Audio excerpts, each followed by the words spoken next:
intervención va a volver sobre la Ley de Dependencia José María Pérez. José María Pérez es abogado y licenciado en Ciencias Políticas y Sociología por la Universidad Complutense de Madrid, académico correspondiente a la Real Academia de Jurisprudencia y Legislación, es letrado de la Administración de la Seguridad Social y de la Xunta de Galicia. Ha ejercido diferentes cargos y de sus publicaciones, que son varias y numerosas sobre diferentes aspectos, me interesa destacar sobre todo esas sobre reflexiones sobre la financiación de los sistemas de la seguridad social, que tiene que ver un poco con el tema a tratar, y destacar también que ha sido profesor de Derecho Sanitario invitado por diferentes universidades, como la de La Coruña, Complutense de Madrid o la Universidad Europea de Madrid. Y sobre todo darte las gracias porque siempre que en esta comunidad te pedimos que nos eches una mano en lo que sea, pues estás ahí. José María, gracias. ¿De cuánto tiempo dispongo? Pues creo que tenemos 2 horas para los 3, mira a ver cuánto hemos consumido. Como la ley de dependencia yo creo que ya hemos entrado en ella, pues si quieres te saltas la introducción y vas directamente al grano. Gracias.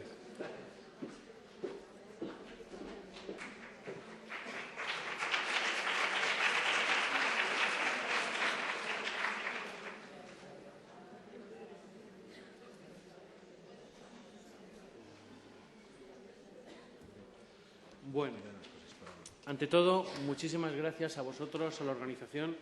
Para mí es un placer venir aquí a aportar lo que pueda, en la medida que pueda. Y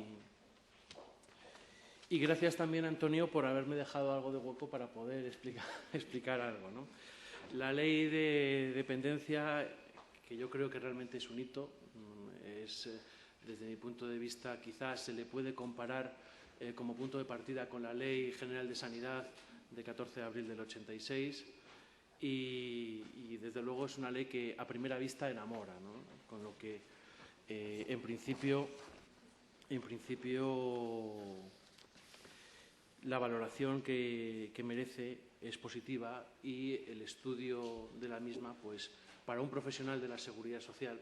pues es reconfortante.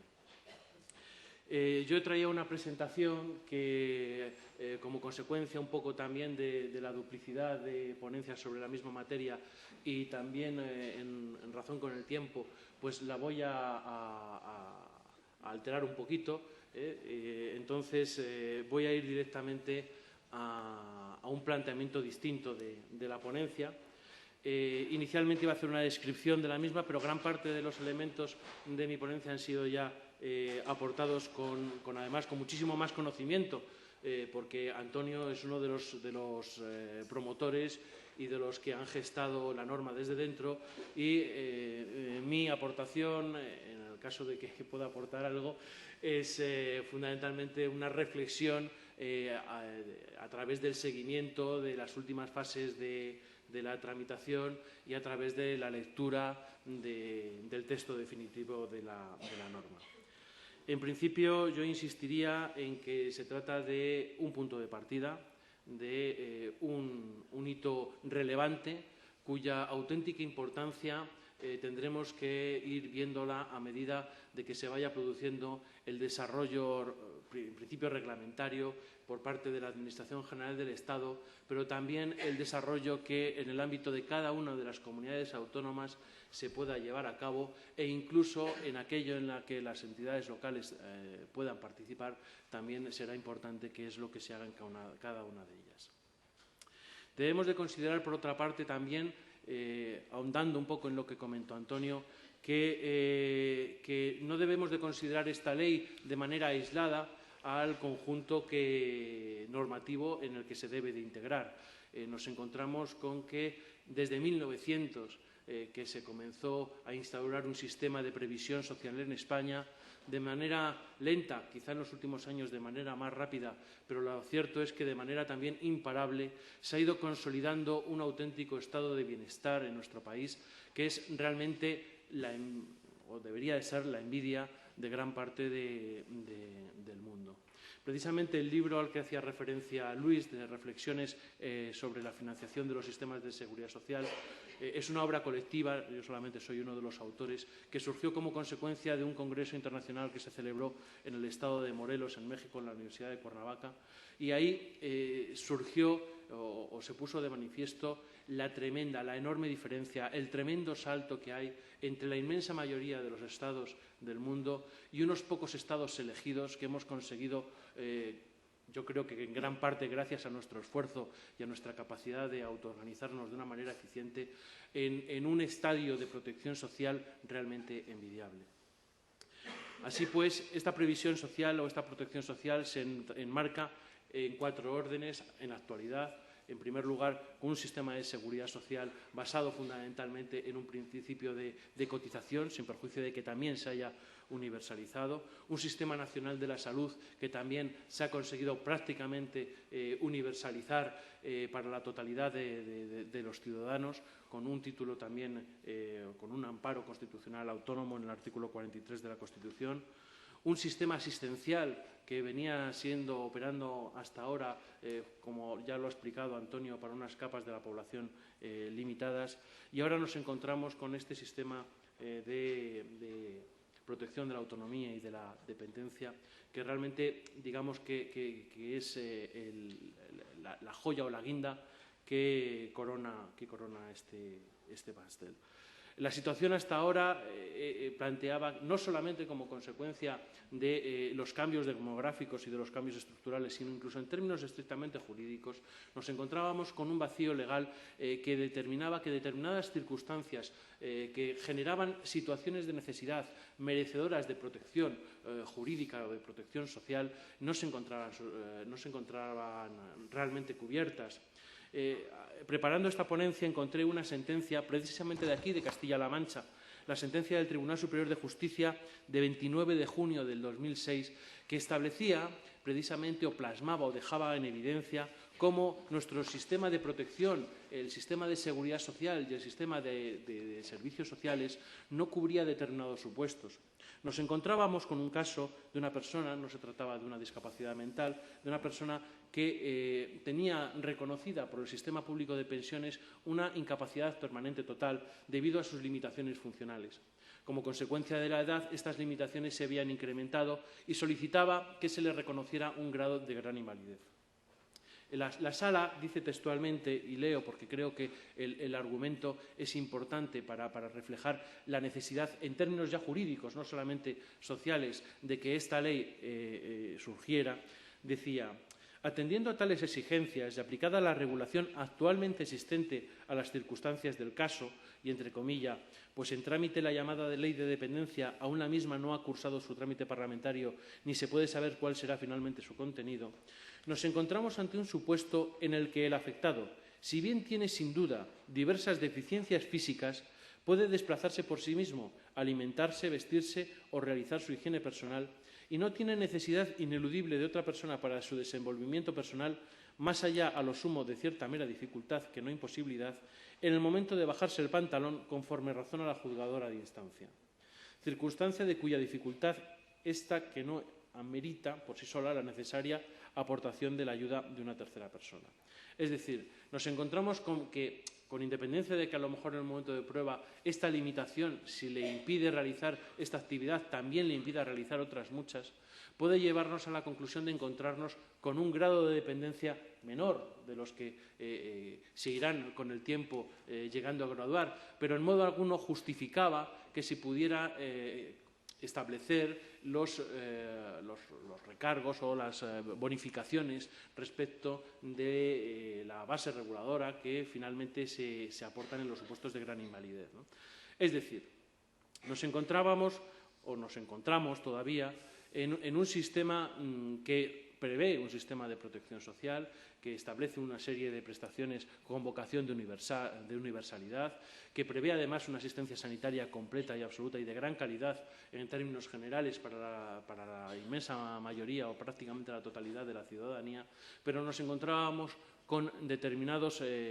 puntos oscuros que todavía no se encontraban cubiertos. Este es el ámbito en el que viene a operar la ley. También hay que señalar, por otra parte, que también lo ha puesto de manifiesto Antonio, que se trata de una ley que nace con vocación de futuro, puesto que ha sido aprobada, además, como fruto también de los pactos de Toledo, por las dos fuerzas mayoritarias. Solamente han votado en contra de algunos partidos nacionalistas, tampoco todos, y ello nos lleva o nos conduce a que el esfuerzo económico y de decisión política que va a conllevar el llevar a cabo o llevar a justo puerto los proyectos que vienen implantados o que vienen definidos en esta ley, probablemente se irá manteniendo en las sucesivas legislaturas con independencia de quién se encuentre en el Gobierno. Por otra parte, nos encontramos ya en términos estrictamente jurídicos que esta ley viene desde un punto de vista sistemático a constituir los cimientos de lo que va a ser el sistema. Es una ley marco que aclara precisamente conceptos que, si bien en algunos casos habían sido ya expuestos por la jurisprudencia de alguna manera, sin embargo, es importante que aparecieran definidos en una norma con rango de ley. Se trata, por un lado, aquí había una diapositiva en la que paso muy rápidamente, que se refiere al encaje constitucional de este derecho, los artículos 1.1, el artículo 9.2, el 41, aunque con matizaciones, el 49, muy concreto respecto de la integración social de la discapacidad, y el artículo 50, acerca de la garantización de la suficiencia económica durante la tercera edad. Los aspectos competenciales pasaremos luego por ello.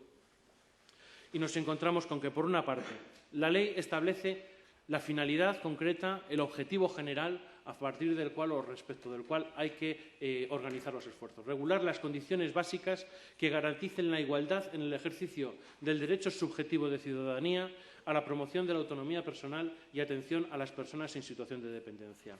La determinación, como he anunciado, del concepto jurídico de derecho subjetivo de ciudadanía, yo creo que es la primera vez que se le recoge en un texto legal. Sobre el concepto de derechos subjetivos, desde Castán, en un discurso, incluso antes, en un discurso de toma de posesión como presidente del Tribunal Supremo, es una materia absolutamente trabajada por la doctrina, y lo que viene a determinar son los efectos que ya expuso Antonio con anterioridad. Por lo tanto, tenemos una ley clara, con una vocación clara, que determina cuáles son los objetivos de la misma.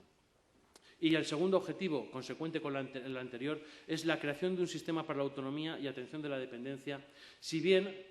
opta por la determinación de crear un sistema autónomo y no incardinar estos esfuerzos en alguno de los sistemas preexistentes de servicios sociales o de seguridad social. Establece, por una parte, una multilateralidad de los órganos responsables, en algunos casos casi con una corresponsabilidad entre la Administración General del Estado, las comunidades autónomas y las entidades locales. Más tarde volveremos sobre esto. Pero desde un punto de vista de la valoración y de la conceptuación, parece que es fundamental el que la ley, al modo de lo que hacen las directivas comunitarias, establece una serie de conceptos jurídicos clarificadores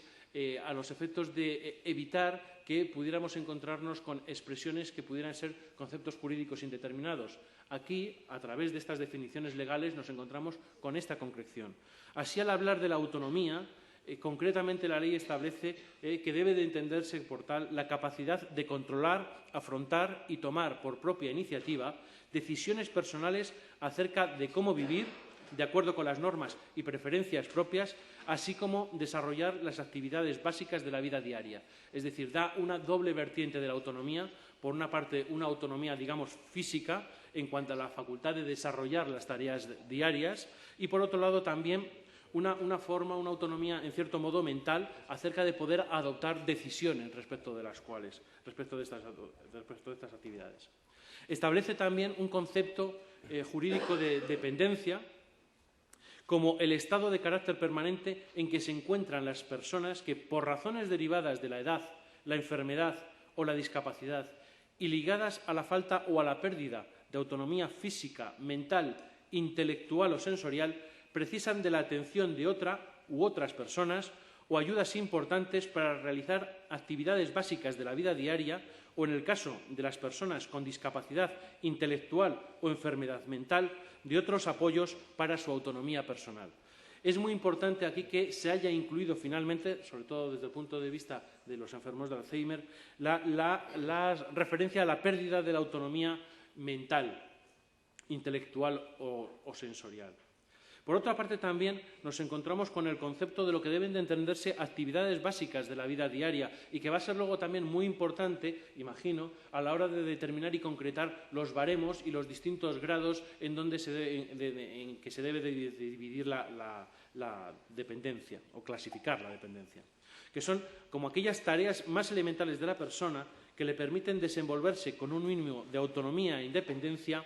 tales como el cuidado personal, las actividades domésticas básicas, la movilidad esencial, reconocer personas y objetos, orientarse, entender y ejecutar órdenes o tareas sencillas. Parece que es una descripción bastante extensa y en función de la carencia de una, varias o todas estas cualidades nos iremos encontrando con los distintos o la posibilidad de ir desarrollando los distintos grados de dependencia. Se establece también un concepto importante como son necesidades de apoyo para la autonomía personal, que luego tiene su plasmación en diversos preceptos de la norma, como la disposición adicional tercera, donde se establecen ayudas con carácter de subvención para personas que se encuentren en estas necesidades, que son aquellas que requieren las personas que tienen una discapacidad intelectual o mental para hacer efectivo un grado satisfactorio de autonomía personal en el seno de la comunidad. También se define y se distingue lo que son cuidados no profesionales de lo que son los cuidados profesionales para diferenciar la atención prestada a personas en situación de dependencia en su domicilio por personas de su familia o de su entorno, no vinculadas a un servicio o una relación laboral o profesionalizada, respecto de lo que son cuidados profesionales, que son aquellos que están prestados vinculados a un servicio de atención profesionalizada, bien sea por una vinculación laboral directa entre el empleador y entre la persona con discapacidad o su familia con el directo asistente, o bien con una empresa de servicios que se encargue de realizar esta actuación, o pueden por la propia administración incluso, ¿no? También se define claramente lo que es el concepto asistencia personal, que comporta que es un servicio prestado por un asistente personal que realiza o colabora en tareas de la vida cotidiana de una persona en situación de dependencia de cara a fomentar su vida independiente, promoviendo y potenciando su autonomía personal. Y también se define lo que se entiende a los términos, a los efectos de esta ley, el tercer sector. Un tercer sector que en términos económicos y en términos estructurales y sociales es generalizado. Yo no sé si esta definición del tercer sector ya se había establecido en alguna otra norma, no tengo conocimiento, no sé si es la primera vez que se define legalmente, que se refiere a aquellas organizaciones de carácter privado surgidas de la iniciativa ciudadana o social bajo diferentes modalidades que responden a criterios de solidaridad, con fines de interés general y ausencia de ánimo de lucro que impulsan el reconocimiento y el ejercicio de los derechos sociales. Es una definición amplia que abarca desde fundaciones hasta asociaciones y que quizá lo que deja un poco pendiente, porque no hace una previsión expresa, es la necesidad a lo mejor de un reconocimiento expreso de este interés social, aun cuando para recibir determinado tipo de donaciones y que puedan desgravar es necesario inscribirse en un registro, cumplir determinados requisitos y recibir tal reconocimiento. Desde mi punto de vista, el establecimiento de estos conceptos jurídicos determinados es un instrumento de técnica normativa digno de alabanza y que probablemente evitará que surjan problemas de interpretación ante los tribunales a la hora de desarrollar la ley. También hay que tener en cuenta como otro elemento muy importante que se ha puesto aquí de manifiesto la vocación de universalidad de la norma, si bien aquí habrá que estar muy pendiente a cuál es el desarrollo para evitar, como también lo ha expuesto Antonio, que las clases medias sean justamente a lo mejor las que se encuentren o no se encuentren cubiertas por por el ámbito de protección que el desarrollo de esta norma llegue a producir. Hay que tener en cuenta, por una parte, que en cuanto a la definición, otro elemento relevante a la hora de analizar la norma es la definición de los derechos y obligaciones de las personas que se encuentran en una situación de dependencia. En este sentido, yo creo que toda la doctrina y la elaboración doctrinal que se ha desarrollado en base a la ley en principio a la Ley General de Sanidad y que terminó con la Ley 41/2002 de documentación clínica y derechos de los pacientes, ha tenido su fruto en el establecimiento de este catálogo de derechos, ¿no? Se recogen también, se nota la inspiración del Convenio de Oviedo, elementos bioéticos que se transmiten a la hora de definir derechos como disfrutar de los derechos humanos y libertades fundamentales con pleno respeto de su dignidad e intimidad, a recibir en términos comprensibles y accesibles información completa y continuada relacionada con su situación de dependencia, lo cual nos lleva a reconocer o poder trasladar aquí figuras que ya existen en el ámbito de la asistencia sanitaria, como son también el documento de voluntades anticipadas o testamento vital, la figura del consentimiento informado para determinadas prácticas, sobre todo cuando nos encontremos a lo mejor ante internamientos realizados en residencias de asistencia continuada, etcétera, ¿no? Hay que tener en cuenta también la necesidad de valorar, a la hora de valorar estos derechos, de poner en relación que gran parte, o en muchos aspectos, la atención a personas en situación de dependencia linda con lo que son prácticas de asistencia sanitaria, ¿no? Lo que se denomina también asistencia sociosanitaria, y la coordinación entre los órganos que gestionan los diversos sistemas va a ser muy importante para un resultado eficaz de esta norma, ¿no? También nos encontramos, por otro lado, con que se sistematiza, y es un elemento fundamental se sistematiza. Bueno, vamos a explicar primero, yo creo que nos da tiempo, a determinar el ámbito subjetivo de la ley. Un elemento también respecto de esta vocación de universalidad es la que se recoge respecto de cuáles son los requisitos para poder ser incluido en el mismo. Fundamentalmente son dos: la condición de ciudadano español, aunque con matizaciones, porque también los extranjeros pueden llegar a ser beneficiarios de esta situación; la residencia en España, cuando se haya residido al menos durante 5 años, de los cuales 2 deberán ser inmediatamente anteriores a la fecha de presentación de la solicitud. Se señala, por otro lado, también, se establecen reglas especiales para los menores de 3 años en determinados aspectos del ámbito de cobertura.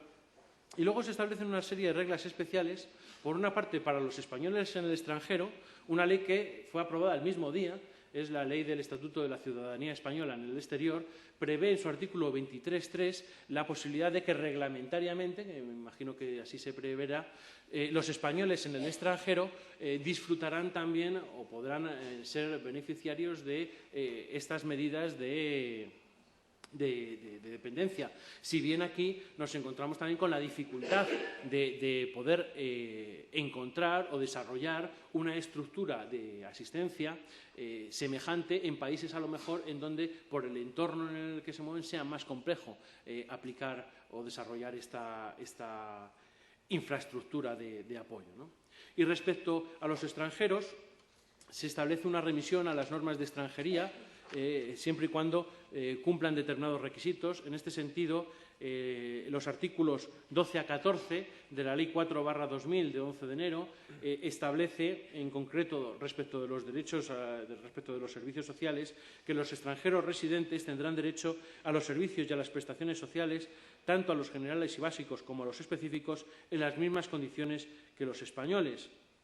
Por lo que nos encontramos con que también los extranjeros con residencia legal tienen o son beneficiarios de las prestaciones y de los servicios que se pueden recoger aquí.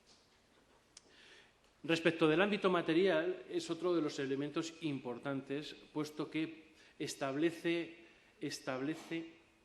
un punto de partida, un catálogo, algo que tardó casi 10 años en establecerse en el ámbito de las prestaciones sanitarias, pues desde el punto de partida, desde la ley inicial, ya estructura cuáles son los servicios y las prestaciones respecto de los cuales se va a desenvolver esta cuestión. Y que no son, sino también en muchos aspectos, tampoco estamos introduciendo, no se introducen novedades, puesto que son determinadas medidas que de manera a lo mejor asistemática ya se vienen incorporando como servicios sociales en determinadas o en las comunidades autónomas. El ámbito material tiene, como señala la ley, una serie de objetivos: garantizar condiciones básicas y contenido común de las prestaciones en todo el territorio nacional. Sirve también de cauce para la colaboración y participación de las administraciones públicas en el ejercicio de sus respectivas competencias. Se tiene la finalidad de optimizar los recursos públicos y privados disponibles y contribuye a la mejora de las condiciones de vida de los ciudadanos, y también se configura como una red de utilización pública. Se establece, y aquí entra en juego también el elemento financiación, 3 niveles de actuación. Se denominan nivel mínimo, nivel convencional y nivel adicional. El nivel mínimo va a ser el establecido por la Administración General del Estado. Me imagino los reales decretos en los que ahora se están trabajando desarrollan este nivel mínimo. En segundo término, se establece un nivel de protección acordado o convencional por medio de una relación bilateral del Estado, de la Administración General del Estado y de cada una de las comunidades autónomas. En este caso, cada una de las partes, la comunidad, tendrán que negociar, el Estado y la comunidad autónoma, el importe de la financiación y la determinación concreta de los servicios. Parece, tal y como ha explicado Antonio, que todo esto se está haciendo con arreglo a unos cálculos muy concretos de las necesidades concretas demográficas de cada una de las regiones, de tal manera que el aporte de financiación de esta relación bilateral, de este convenio bilateral, sea paritario, de tal manera que lo que aporte la comunidad autónoma, corrígeme si me equivoco, sea la suma de la totalidad de lo que aporte del Estado, tanto como mínimo como por el resultado del convenio bilateral. Y luego existe un nivel adicional que, en principio, será financiado por la comunidad autónoma y, en su caso, por las entidades locales. Hay que partir de la base de que, históricamente, las entidades locales en esta materia tenían una función que en los últimos tiempos se ha ido diluyendo un poco, pero no podemos, o todos recordamos, yo creo, la importancia que tuvieron los hospitales de las diputaciones provinciales, sobre todo en el ámbito de la asistencia psiquiátrica, en un momento en el que el sistema de seguridad social, que era el que gestionaba la asistencia sanitaria en ese momento, tenía desatendida esta prestación, sobre todo en el caso de los crónicos. Pues este nivel adicional deberá de ser gestionado o deberá ser competencia de cada comunidad autónoma. Imagino que en esta materia cada una de las comunidades autónomas dictará sus propias leyes de desarrollo. Me imagino que bien podrán tener carácter reglamentario o tendrán carácter de ley. Del mismo modo que se está haciendo en el ámbito sanitario, prácticamente todas las comunidades autónomas que han asumido competencias en materia de asistencia sanitaria han establecido sus propias leyes de ordenación de la asistencia sanitaria, y en las mismas se establecerán las peculiaridades de naturaleza organizativa que en cada una de ellas se producirán. Estos niveles de protección, de todas maneras, deberán, y eso es un elemento importante de la vocación de ley marco de la norma, constreñirse a una serie de prestaciones que son de doble naturaleza. Por una parte, de servicios, y por otra parte, de naturaleza económica. Así, por una parte, nos encontraremos con servicios de prevención que en la mayor parte de los casos deberán de estar íntimamente vinculados, porque aquí hablaremos sobre todo de la asistencia sociosanitaria, al área de actividad de los servicios de salud, sobre todo en materia de atención primaria y de prevención de la generación de situaciones de dependencia, realizar actividades que tiendan a evitar que se produzcan las mismas, también muchas veces la rehabilitación posterior a situaciones incapacitantes. Toda esta organización de los servicios de prevención deberá de articularse por medio de las figuras de los conciertos, de los convenios de colaboración entre administraciones públicas que se puedan desarrollar. Los servicios de teleasistencia que se están empezando a experimentar también es una de las áreas que se pueda desarrollar. Los servicios de ayuda a domicilio, en muchos casos, seguramente los conocen bien, con la presencia física de personas para ayudar en las tareas domésticas de personas que no tienen capacidad para poder realizarlo. Bien, servicios de comedor a domicilio, entregando menús,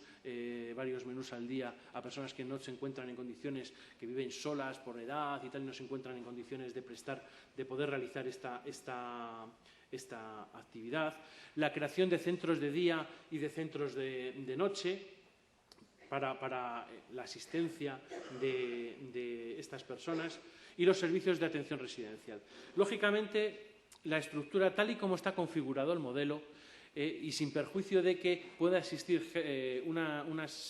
planificación a futuro de gestión directa por parte del Estado o de las comunidades autónomas, parece que la vocación de la norma es la de que una parte relevante de esta asistencia se realice a través de organizaciones externas a lo que es la propia Administración. De tal manera que las figuras de contratación administrativa serán muy importantes a la hora de desarrollar aquí la norma, los conciertos entre administraciones públicas y entidades privadas, bien sean con ánimo de lucro, bien sean sin ánimo de lucro, la creación la creación o el diseño de determinados tipos de centros bajo algunas de las nuevas fórmulas de contratación administrativa que ya se están utilizando para los hospitales, pudieran ser también de aplicación para la creación de residencias de un tamaño considerable, etc. Por otra parte, nos encontramos con una triple naturaleza, unas prestaciones económicas de tres desarrollos, de tres ámbitos. Por una parte, las vinculadas a los servicios sociales, puesto que al establecerse, como hemos visto, el copago, una parte del coste de la asistencia que comporte la prestación de estos servicios será aportada por las personas afectadas por la discapacidad o las personas que tengan su tutela, pero la Administración realizará una serie de prestaciones económicas vinculadas concretamente a la prestación del servicio, para lo cual me imagino que deberán de establecerse unos mecanismos de acreditación de que se presta el servicio, bien por la presentación de los contratos, de las certificaciones, de los recibos, etc. Y, por otro lado, existen también una serie de prestaciones directas para los cuidados familiares, bien sean no profesionales, lo establece el artículo 18 de la ley, bien sea para la asistencia profesional. En este orden de cosas hay que partir de la base que tampoco creo que sea voluntad de la ley profesionalizar a los familiares que se encuentran realizando la asistencia, pero sí que la idea o la vocación parece que es la de indemnizar o compensar la pérdida de oportunidades que a la persona que sacrifica, como hemos visto anteriormente, su carrera profesional o su vida personal para satisfacer las necesidades de una persona dependiente, poder compensar de algún modo esa pérdida. Es importante desde este punto de vista, y yo creo que plantea ciertas dificultades, el problema de las cotizaciones a la Seguridad Social. Y me imagino que estarán estudiándolo con bastante detenimiento. Bien sea a lo mejor a través del establecimiento de unas bonificaciones respecto de las cotizaciones, bien respecto de una parte de las mismas, pero no la totalidad de la cotización. Eso creo que habrá que regularlo con cuidado. Por otra parte, también se establece una serie de prestaciones económicas que tienden a satisfacer la situación de necesidad derivada de la necesidad, a su vez, de contratar a una tercera persona para que apoye o contratar con una empresa para que apoye en el propio domicilio del paciente. Todo ello va orientado, como se señalaba también en la ponencia, a intentar favorecer el que las personas en situación de dependencia puedan optar de manera libre entre convivir en su propio domicilio o tener que internarse en una residencia. Efectivamente, en numerosas circunstancias, si no se establece una serie de prestaciones económicas que refuercen la capacidad adquisitiva de la familia para poder aceptar o para poder mantener al dependiente en casa, parece que en muchos casos nos encontraríamos obligando a las personas en esta situación a acudir a centros asistenciales.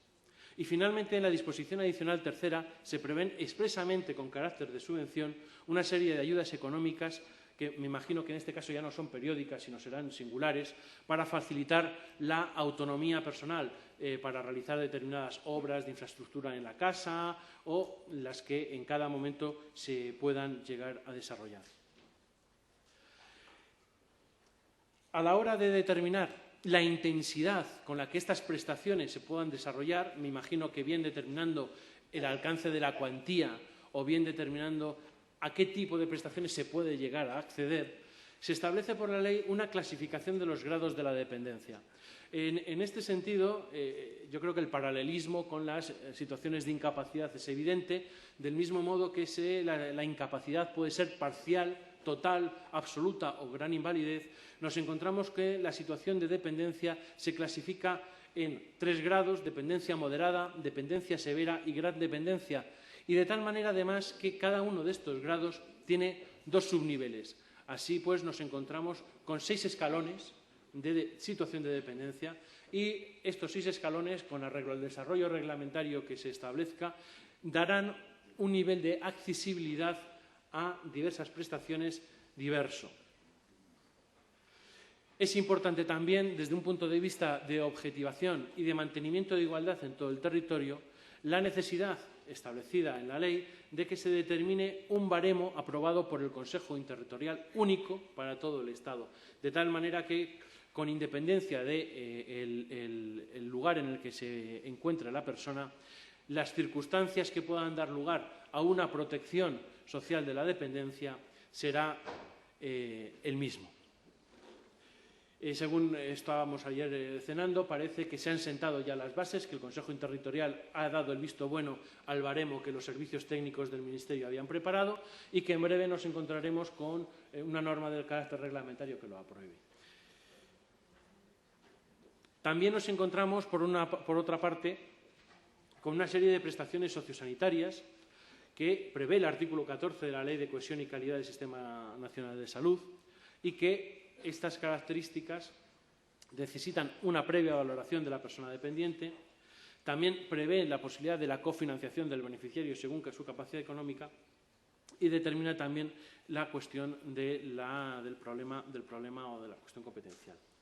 De todas maneras, yo creo que esta cuestión, que es quizá demasiado jurídica y dado la premura de tiempo y que quedan solo 20 minutos para que Antonio pueda exponer la parte que le corresponde, pues la vamos a dejar, si acaso, para el debate. Simplemente terminar con una afirmación que uno de los primeros autores que han analizado la norma, que es Antonio Sempere, en un libro publicado muy recientemente y que yo comparto, señala que, en buena medida, la Ley 39/2006 de 14 de diciembre no puede considerarse en sí misma una norma directamente aplicable, precisando de un importante y complejo complemento reglamentario. Pero qué duda cabe que, sin perjuicio de que necesita este desarrollo, yo considero que es un punto de partida muy importante que, sin dejar de plantear retos y dudas y problemas que deban de afrontarse, por lo menos abre una puerta a la esperanza de toda aquella gente que se encontraba sin esta situación de necesidad cubierta y que, por lo menos a un determinado plazo, parece que sí puede llegar a verla. Muchas gracias.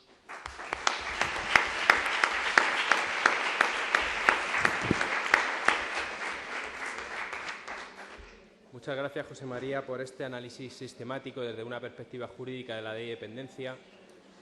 y de sus implicaciones que va a tener con el sistema de seguridad social.